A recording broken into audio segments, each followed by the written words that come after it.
Burn burn जो होता है वो तीन तरीके का हो सकता है, थर्मल, इलेक्ट्रिकल और केमिकल। इसके अलावा फर्स्ट डिग्री बर्न होता है सुपरफिशियल, जो कि सन बर्न में देखने को मिलता है। सेकंड डिग्री होता है पार्शियल थिकनेस बर्न, जो कि हमको सुपरफिशियल और डीप दो तरीके का हो सकता है। थर्ड डिग्री को फुल थिकनेस बर्न भी कहते हैं। फोर्थ डिग्री बर्न जो होता है वो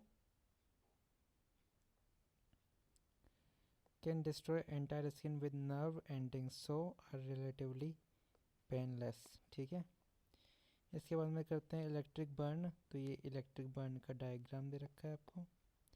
इसको और क्या कहते हैं, लिच-टेन-बर्ग फिगर भी कहते हैं, लिच-टेन-बर्ग फिगर्स भी कहते हैं इसको। ये लाइटनिंग के अंदर देखने को मिलता है।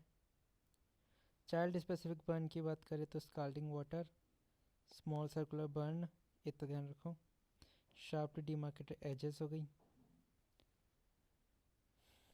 अब इसके अंदर ये इंपॉर्टेंट है कि if exposure to carbon monoxide is suspected, then 100% oxygen is given using non-rebreather mask। ये इम्पोर्टेंट है। इसके अलावा ये भी इम्पोर्टेंट है कि सिक्योर एयरवे प्रोफाइलेक्टिकली।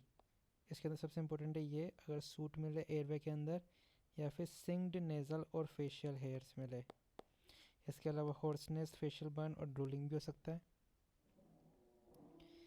बर्न के अंदर थर्ड स्पेसिंग देखने को मिलती है, रूल ऑफ 9 होता है ये पीडियाट्रिक होता है एंड ब्राउडर चार्ट होता है। फॉर किड जो कि 14 साल से छोटे बच्चे हैं उनके लिए कितना फ्लूइड दिया जाएगा, इसके लिए डिपेंड, वो उसका फॉर्मूला होता है 3 से मल्टीप्लाई करते हैं, burn area multiply by weight.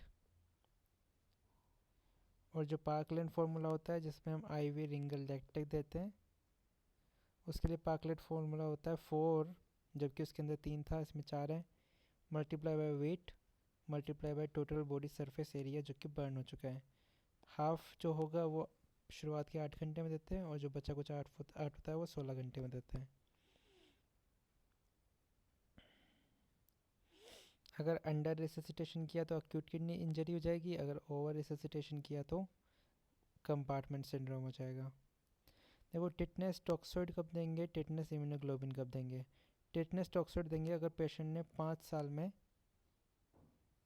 कोई टिटनेस की टॉक्सोइड अगर रिसीव नहीं किया है तो उसे टिटनेस टॉक्सोइड देंगे।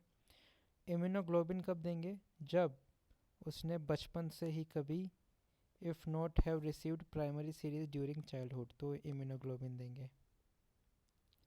इलेक्ट्रिकल बर्न्स की बात करें तो अरिथमिया कोज करा सकता है, रेप्डोमायोलोसिस कोज करा सकता है जिससे मायोग्लोबिन रिलीज होती है।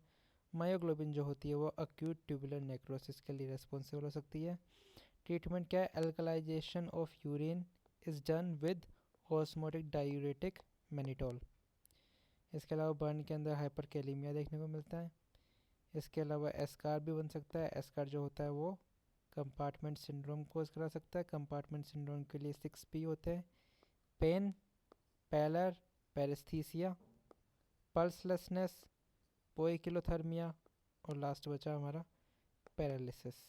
तो ये सब सिम्टम है कंपार्टमेंट सिंड्रोम के। एस्कार का मैनेजमेंट क्या है, एस्कारेक्टोमी होता है, एक होता है कर्लिंग अल्सर। ये क्या होता है, burn increase the risk of stress peptic ulcer, जिसको क्या कहते हैं, कर्लिंग अल्सर कहते हैं।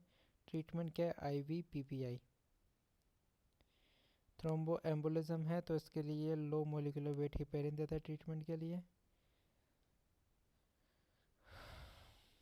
देखो acidic chemical Burns should be irrigated with water only for 20 to 30 minutes, जबकि जो एल्कलाइन केमिकल बर्न होते हैं उनको हम घंटों तक क्या करते हैं, इरिगेट करते हैं। इसके अलावा povidone iodine show wound healing slow, तो इट शुड बी अवॉइडेड।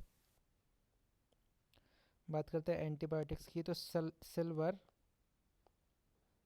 सल्फाडाइजिन, ये क्या करता है, पेनफुल नहीं होता है ये, लेकिन ये सूडोमोनास को कवर नहीं करता है। और सूडोमोनास जो होता है वो क्या होता है, मोस्ट कॉमन कॉज होता है सेप्सिस का बर्न पेशेंट के अंदर।